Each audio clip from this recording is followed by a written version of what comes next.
berjalan dalam firman-Mu, hatiku siap.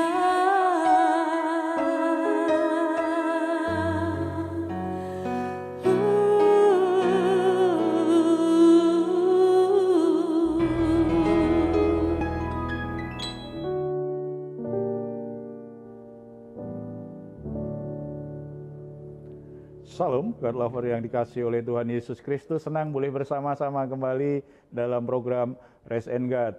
Kita percaya bahwa tempat terindah, tempat yang paling membahagiakan dalam hidup kita adalah ketika kita berada dalam hadirat Tuhan.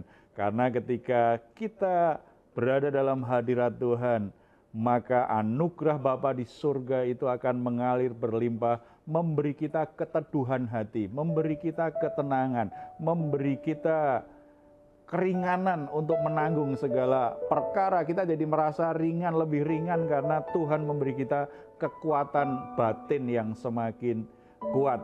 Apalagi kita ingat Tuhan Yesus sudah mengundang kita semua selalu menikmati hadirat-Nya, membawa semua pergumulan yang sedang kita tanggung hari ini.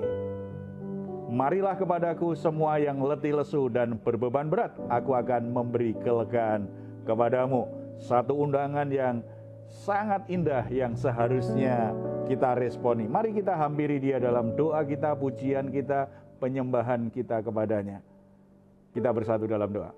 Bapa di surga, kami ucap syukur anugerah Bapa yang luar biasa sehingga kami semua tidak hanya diberi kuasa untuk menjadi anak-anak Allah, tetapi kami juga diberi sebuah posisi yang sangat istimewa untuk boleh memanggil Bapa, ya Aba, untuk bisa menghampiri Engkau yang Maha Kudus tanpa perasaan takut, karena darah Yesus Kristus sudah membayar lunas segala dosa dan kesalahan kami.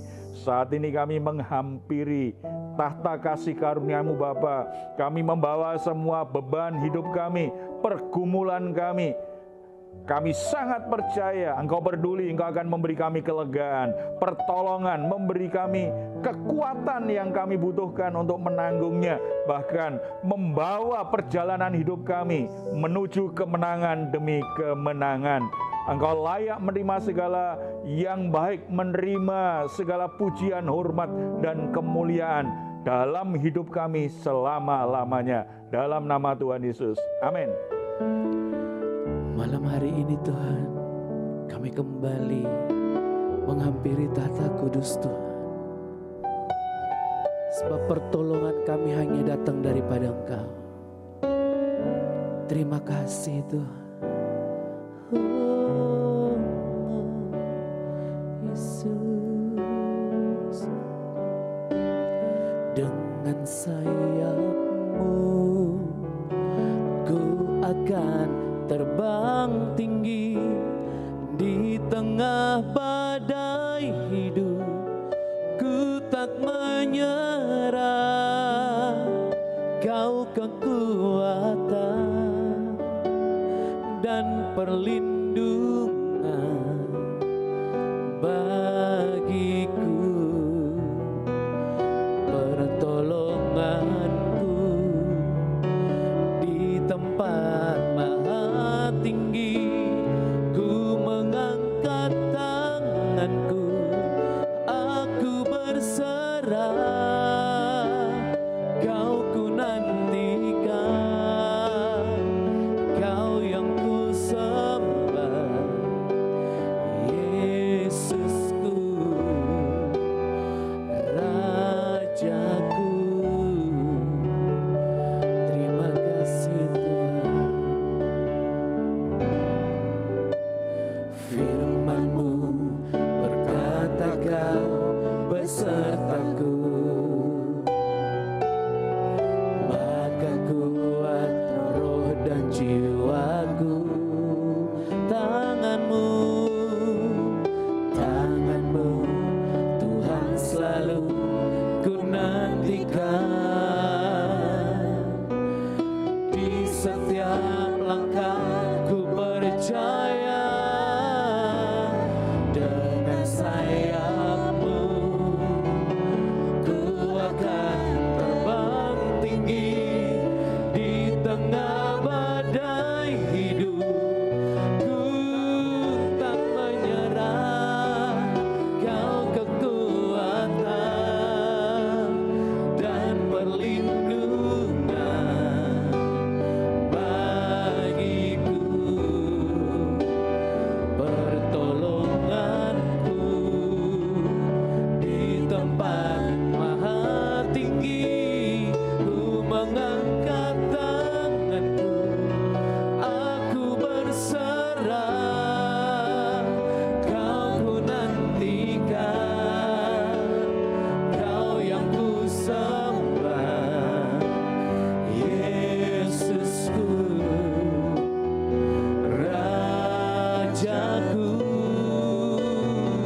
nafas memujimu, Yesus kau segalanya.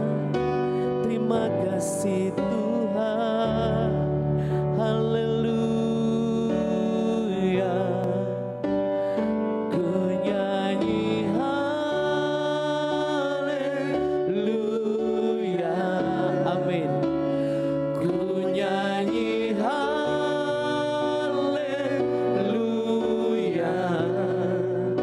Sungguh kau hebat, ajaib perkasa perbuatanmu. Ku nyanyi haleluya, ku nyanyi haleluya,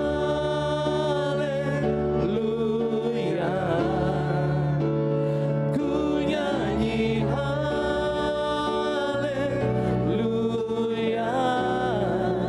Sungguh kau hebat, ajaib perkasa perbuatanmu.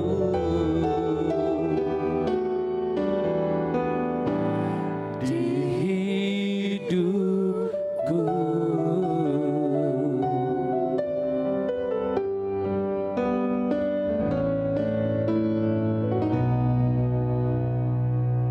Puji Tuhan, saudara-saudara, setiap orang pasti ingin bahagia. Cuma banyak orang tidak berhasil meraih kebahagiaan yang diinginkannya karena ada banyak pemahaman tentang kebahagiaan yang salah, atau orang mengejar kebahagiaan dengan cara yang salah. Oleh sebab itu kita perlu mengerti kebahagiaan sejati yang Tuhan ajarkan. Kita akan sharing tentang hal ini. Tapi sebelumnya mari kita mendengarkan cerita dari Kak Vero dulu. Apa yang mau diceritakan, Kak? Ya, sebenarnya saya melihat sih Pak, ada beberapa orang gitu ya yang hidupnya tidak bahagia. Tidak bahagia itu kan masing-masing orang tuh berbeda-beda ya Pak ya. Ada yang harta, ada yang kebahagiaan antara suami istri. Nah kebanyakan ini kalau untuk jabatan gitu ya, orang banyak meninggalkan imannya karena suatu jabatan. Ada juga yang saya lihat meninggalkan imannya karena menikah. Ingin terkenal, kayak begitu gitu loh Pak. Apakah yang dibilang kebahagiaan yang di sini tuh yang Bapak maksudkan adalah seperti itu Pak? Nah itulah banyak orang mengejar kebahagiaan misalnya karena ingin hidupnya lebih enak secara materi atau ingin jabatan. Makanya karena bagi dia kebahagiaannya adalah kalau dapat uang banyak, harta berlimpah. Makanya demi uang, demi harta dia bisa saja akhirnya dia tinggalkan Tuhan. Imannya nggak terlalu penting karena yang dia kejar adalah kebahagiaan, dasarnya adalah materi gitu ya. Atau kalau enggak kebahagiaannya orang berpikir aku bahagia nih kalau bisa menikah. Makanya orang akan rela tinggalkan imannya demi pernikahan dengan seseorang. Atau ada yang berkata, aku bahagia ini kalau punya anak. Apa artinya pernikahanku kalau tidak punya anak? Nggak mungkin aku bisa bahagia. Karena dia berpikir bahwa yang menjadi dasar kebahagiaannya adalah anak. Makanya begitu pernikahannya tetap tidak dikarunia anak, akhirnya solusinya apa? Pisah, cari orang yang bisa memberi dia anak. Kadang-kadang kan itu jadi berbagai permasalahan yang ada karena orang ada kerinduan ingin bahagia tetapi menjadikan sesuatu yang sebenarnya bukan yang utama menjadi yang utama sebagai dasar kebahagiaannya, termasuk sesuatu yang sebenarnya bisa pasang surut ya. Kalau kita misalnya gini, saya akan bahagia kalau saya bisa menikah dan saya punya istri. Sementara begitu saya menikah, saya berpikir saya bahagia ini pasti. Setelah menikah baru sadar ternyata istri saya ini sebagai pribadi tidak selalu bisa menyenangkan hati saya. Tidak selalu cocok dengan saya. Kebahagiaan saya pasti mulai rusak. Karena dasar kebahagiaan saya adalah istri saya. Atau kebahagiaan saya adalah anak saya. Apakah iya anak kita itu selalu menyenangkan kita? Ketika anak masih bayi, belum bisa ngapa-ngapain tuh, kita bisa aja seneng karena anak kita gemesin gitu kan. Jadi kita senang, lucu begitu ya. Tetapi coba ketika anak mulai remaja, anak nggak lucu lagi. Bahkan mulai bisa melawan kita, membantah. Apa yang kita inginkan tidak selalu dipenuhi anak kita. Kebahagiaan kita bisa rusak. Apalagi ketika ada anak yang terlibat dengan pergaulan bebas. Tambah lagi rusak kebahagiaannya. Atau dasarnya adalah uang. Wah, begitu dapat uang banyak sekali. Ini jadi dasar. Dia berpikir dia sudah menjadi orang yang sangat bahagia. Inilah yang aku cari-cari. Nggak berapa lama ditipu orang atau duitnya dirampok orang, kebahagiaannya langsung rusak. Karena dasar kebahagiaan yang dipakai apa? Sesuatu yang bisa hilang, sesuatu yang bisa berubah, sesuatu yang tidak bisa kita andalkan untuk terus menopang kebahagiaan hidup kita. Lalu Pak, apa sih arti kebahagiaan yang sesungguhnya? Dan bagaimana caranya kita memiliki kebahagiaan tersebut? Nah, dasarnya mestinya sesuatu yang tidak bisa berubah. Dasarnya adalah pribadi yang tidak bisa berubah dan prinsip-prinsip yang dasarnya adalah hal-hal yang sifatnya batiniah. Yang ada dalam diri kita, bukan yang di luar yang bisa berubah-ubah dan bisa diambil orang, bisa direbut orang. Kita coba lihat Matius pasal yang kelima, ayat 1 sampai 12. Di situ kita bisa mengerti rahasia kebahagiaan yang diajarkan oleh Tuhan Yesus Kristus. Ya. Yang pertama, kalau kita baca ayat yang 1 dan 2 dulu. Ketika Yesus melihat orang banyak itu, naiklah ia ke atas bukit. Dan setelah ia duduk, datanglah murid-muridnya kepadanya. Maka Yesus pun mulai berbicara dan mengajar mereka. Apa yang Yesus katakan, apa yang Yesus ajarkan adalah rahasia sebuah kebahagiaan. Kalau kita lihat dari ayat 1 dan 2, kita tahu pasti bahwa Yesus tidak hanya guru yang mengajarkan tentang apa arti kebahagiaan dan bagaimana bisa menjadi bahagia. Tetapi dia adalah pribadi yang menjadi dasar kebahagiaan itu sendiri. Mengapa seperti ini? Karena Yesus adalah pribadi yang tidak pernah berubah. Benar-benar bisa dipercaya, bisa diandalkan. Kalau kita menjadikan istri kita, anak kita, sahabat kita, orang tua kita menjadi dasar kebahagiaan kita, kita pasti kecewa karena mereka bisa berubah, mereka bisa tinggalkan kita, bahkan mereka bisa membuang kita, mereka bisa bertindak jahat terhadap kita. Atau kata-kata yang diucapkannya tidak selalu bisa ditepati, janji-janjinya tidak bisa ditepati. Itu pasti akan membuat kita menjadi kecewa. Tetapi Yesus Kristus adalah pribadi yang tidak pernah berubah, pribadi yang benar-benar bisa dipercaya. Ketika dia berkata, itu benar adanya. Ketika dia berjanji, itu pasti ditepati. Kasihnya terhadap kita tidak pernah berubah. Bahkan pada saat kita kehilangan kasih kepadanya, pada saat kita lupa kepadanya, pada saat kita bahkan mungkin membenci dia, marah dengan dia, Yesus tetap mengasihi kita. Pribadi yang seperti ini yang bisa menjadi dasar kebahagiaan kita. Kalau kita punya hubungan pribadi, kita mengenal, kita bertumbuh dalam hidup ini, berjalan bersama-sama dengan dia, kebahagiaan itu akan kita nikmati.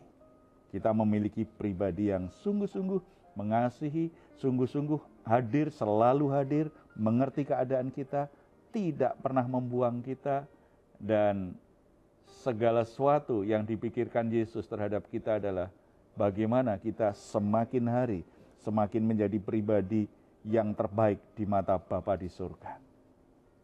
Yang kedua, Kemudian Yesus mengajarkan beberapa prinsip penting tentang konsep kebahagiaan. Ternyata sangat berbeda sekali dengan dunia ini. Yang pertama, berbahagialah orang yang miskin di hadapan Allah, karena merekalah yang empunya kerajaan surga. Dunia ini selalu berkata bahwa orang yang bahagia adalah orang yang kaya raya. Tetapi Yesus justru berkata, berbahagialah orang yang miskin. Miskin di hadapan Allah. Kata miskin di hadapan Allah lebih menekankan apa? Orang yang sadar tanpa Tuhan dia tidak bisa berbuat apa-apa. Tanpa Tuhan dia tidak punya apa-apa. Seseorang yang tidak berani membanggakan apa yang dimiliki karena semua yang dia miliki merupakan pemberian dari Tuhan, anugerah Tuhan. Orang yang bahagia adalah orang yang miskin di hadapan Allah. Orang yang miskin di hadapan Allah bisa saja benar-benar miskin secara materi atau sebenarnya dia kaya raya, tetapi di hadapan Allah dia sadar dia orang yang miskin. Tanpa anugerah Tuhan tidak mungkin aku punya apapun. Tidak mungkin aku bisa apapun. Itu miskin di hadapan Allah akan bahagia. Karena memang kan banyak orang kehilangan kebahagiaannya karena merasa apa yang dimiliki itu kehebatan dia. Akhirnya menjadi sombong, menjadi angkuh dan punya banyak musuh. Tidak akan bahagia, apalagi kalau apa yang dia miliki dicuri orang, ditipu orang, tambah semakin gak bahagia. Yang kedua, Yesus berkata, berbahagialah orang yang berduka cita karena mereka akan dihibur. Orang dunia ini berkata orang bahagia itu kalau bisa ketawa-ketawa terus, bisa gembira-gembira terus. Tidak ada susah, selalu gembira. Itu mimpi.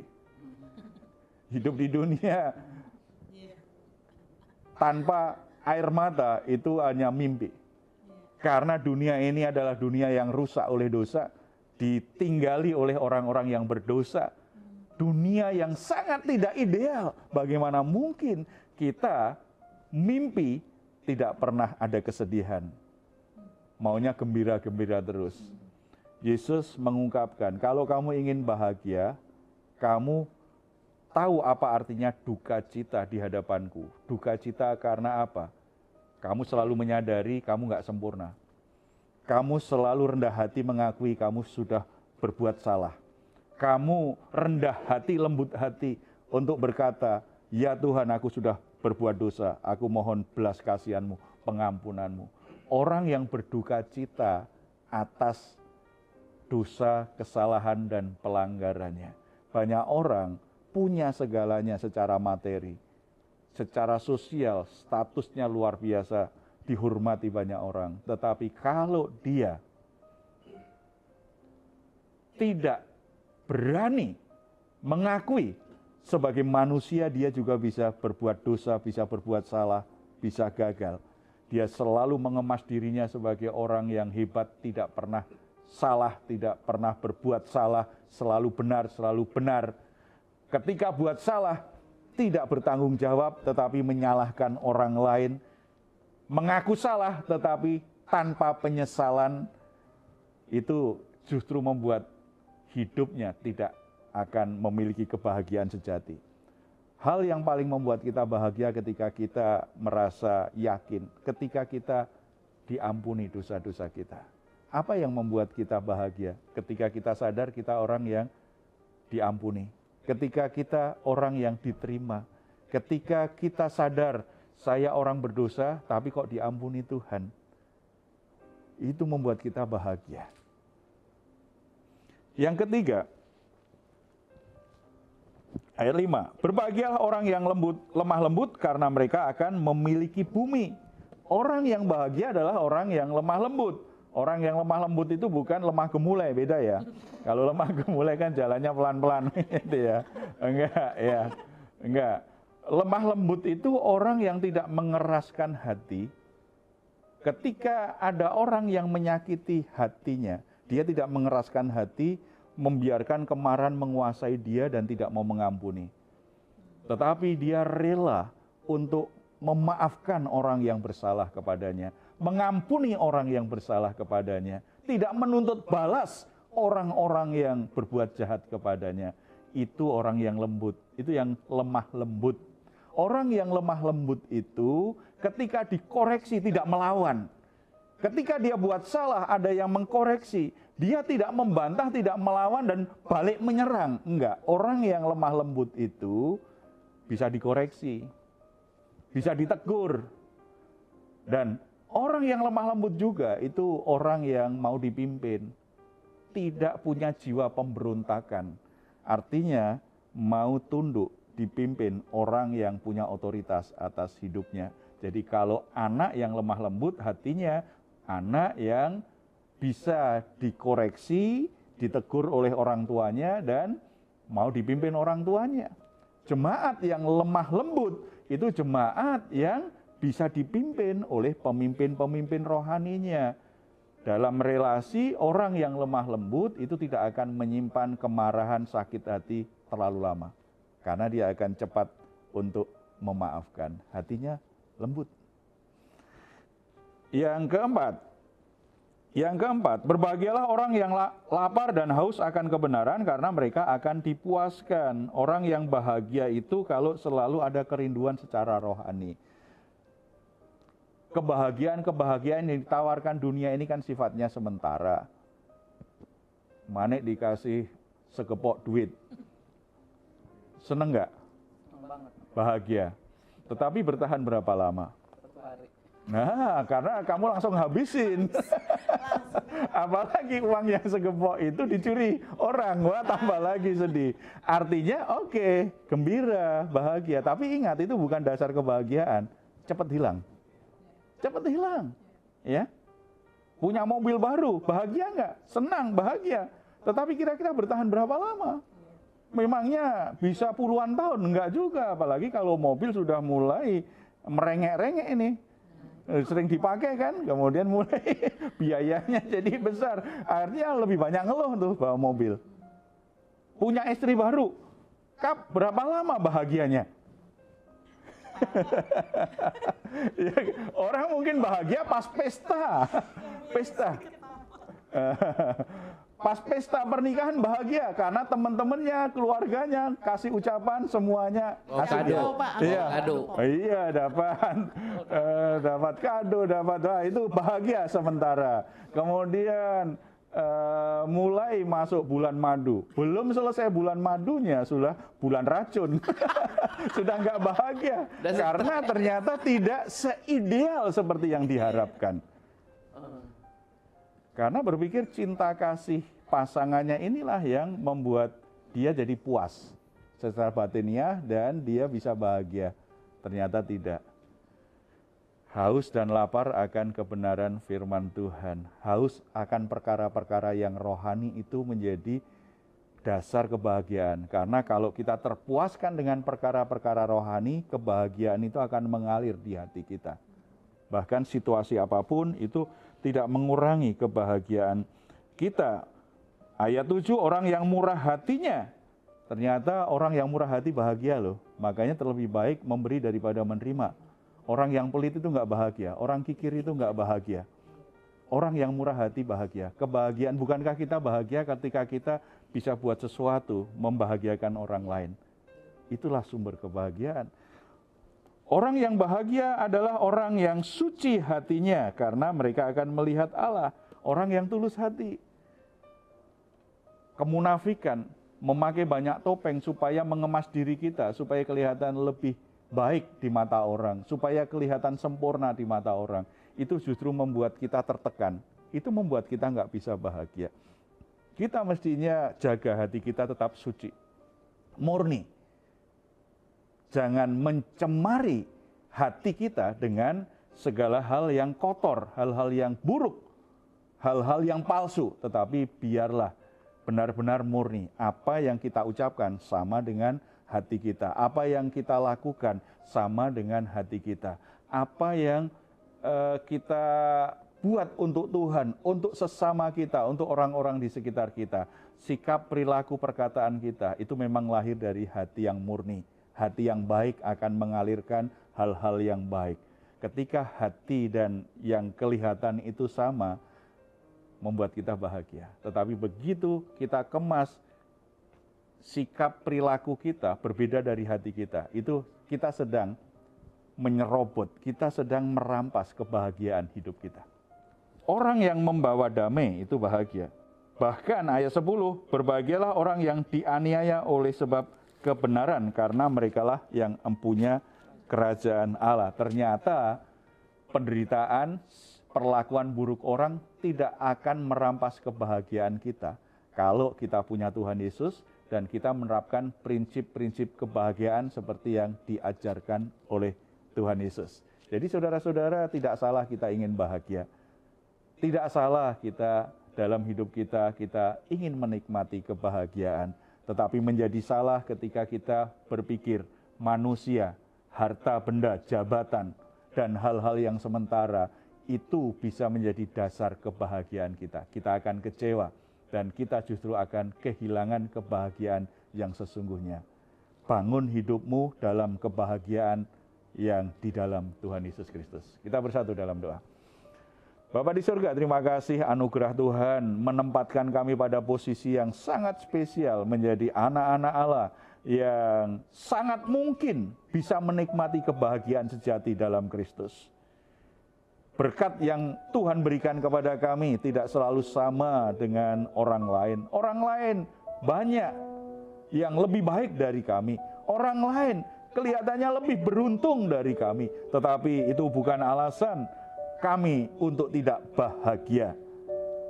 Karena kami bersyukur kebahagiaan kami dasarnya adalah karena hidup kami ada di dalam Yesus Kristus Tuhan. Karena kami mengenal Yesus Kristus. Karena kami dikasihi oleh Tuhan. Kami bersyukur karena kebahagiaan yang Tuhan ingin berikan kepada kami tidak bergantung dengan kekayaan kami, tidak bergantung kepada kesempurnaan kami, tidak bergantung kepada sikap orang terhadap kami, tidak bergantung situasi dan kondisi yang sedang terjadi dalam hidup kami. Tetapi kebahagiaan kami bersumber dari Tuhan yang mengalir dari batin kami, dari manusia roh kami. Ajar kami untuk bisa mengambil sikap yang benar seperti yang Yesus ajarkan. Karena kami ingin menikmati kebahagiaan sejati di dalam Engkau. Dalam keluarga, sebagai orang tua, biarlah kami juga ingin membangun kebahagiaan rumah tangga. Berdasarkan Yesus Kristus dan apa yang Tuhan ajarkan saat ini. Kami membangun keluarga dalam pola kebahagiaan, dalam prinsip dan konsep kebahagiaan seperti yang Tuhan ajarkan. Bukan didasarkan pada hal-hal yang bisa berubah, hal-hal yang sifatnya materi, tetapi sepenuhnya kekayaan rohani di dalam Yesus Kristus Tuhan. Bapa, hamba-Mu berdoa untuk saudara-saudara yang saat ini merasa hidupnya sangat tidak bahagia karena rumah tangganya yang sedang mengalami masalah yang berat, konflik dengan pasangannya, karena anak-anaknya yang mendukakan hatinya. Bapa, kiranya Engkau menjamah hatinya. Engkau nyatakan kehadiran-Mu melalui anak-Mu Yesus Kristus Tuhan, supaya mereka menyadari bahwa kehadiran Yesus Kristus itu yang menjadi dasar mereka tetap bisa bahagia, walaupun ada banyak situasi yang tidak menyenangkan terjadi dalam rumah tangganya. Mereka mulai menata hidupnya berdasarkan ajaran Tuhan saat ini. Ada anak-anak muda yang sedang bergumul dengan hidupnya, merasa sangat tidak bahagia karena orang tuanya dianggap tidak mengasihi dia, merasa dibuang, merasa tidak dapat perhatian sebagaimana mestinya dari orang tuanya, dibanding-bandingkan dengan saudara yang lain. Tetapi biarlah kebenaran firman Tuhan hari ini juga menjamah hati mereka. Mereka tetap bisa bahagia, tidak perlu mereka terus menyia-nyiakan hidupnya, tidak perlu mereka membenci hidupnya, karena masih ada kebahagiaan di dalam Tuhan Yesus Kristus. Ketika orang menjadi tidak bahagia, akhirnya banyak yang lari dengan kebiasaan-kebiasaan atau kecanduan dengan zat-zat adiktif yang terlibat dengan narkoba, terlibat dengan pergaulan yang bebas, dengan kemabukan, dengan perilaku-perilaku yang buruk lainnya. Karena mereka ingin melupakan hal yang menyakitkan. Bapa, mari Engkau, tangan-Mu yang tidak pernah kurang panjang untuk menjangkau mereka. Tuhan, menghampiri mereka. Pakailah hamba-hamba-Mu, pakailah anak-anak-Mu menjadi alat Tuhan untuk menyatakan uluran tangan Tuhan atas saudara-saudara ini, sehingga mereka akhirnya bisa alami kebebasan, kelepasan dari kebiasaan-kebiasaan buruknya dan menemukan kebahagiaan sejati di dalam Yesus Kristus Tuhan. Terima kasih Bapa. Tuhan memberkati supaya kota di mana kami tinggal, negara di mana kami tinggal, tingkat kebahagiaan masyarakat semakin tinggi, semakin naik karena mereka boleh mengalami anugerah dan kasih Tuhan serta menyadari mereka adalah orang-orang yang diberkati oleh Tuhan. Terpuji nama-Mu dalam nama Tuhan Yesus. Kami berdoa. Amin. Puji Tuhan, saudara-saudara, raihlah kebahagiaan-Mu di dalam Tuhan Yesus Kristus. Kalau saudara saat ini sedang mengalami pergumulan-pergumulan dan membutuhkan dukungan doa, jangan ragu, silahkan untuk menuliskannya di nomor telepon yang tertera di layar saudara. Tim doa kami akan mendukung saudara dalam doa. Percayalah, doa orang benar besar kuasanya. Kalau saudara ingin memberikan komentar di ruang komentar yang ada di channel Diaspora TV, silahkan menuliskannya, kami tunggu. Mazmur 4 ayat 8-9. Engkau telah memberikan sukacita yang besar kepadaku, lebih banyak daripada mereka ketika mereka kelimpahan gandum dan anggur. Dengan tentram aku mau membaringkan diri, lalu segera tidur, sebab Engkaulah ya Tuhan yang membiarkan aku diam dengan aman. Puji Tuhan, selamat malam, selamat beristirahat. Tuhan Yesus memberkati kita semuanya. Salam.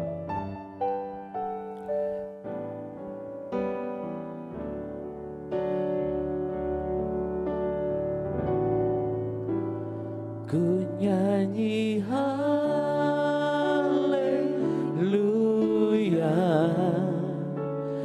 ku nyanyi haleluya,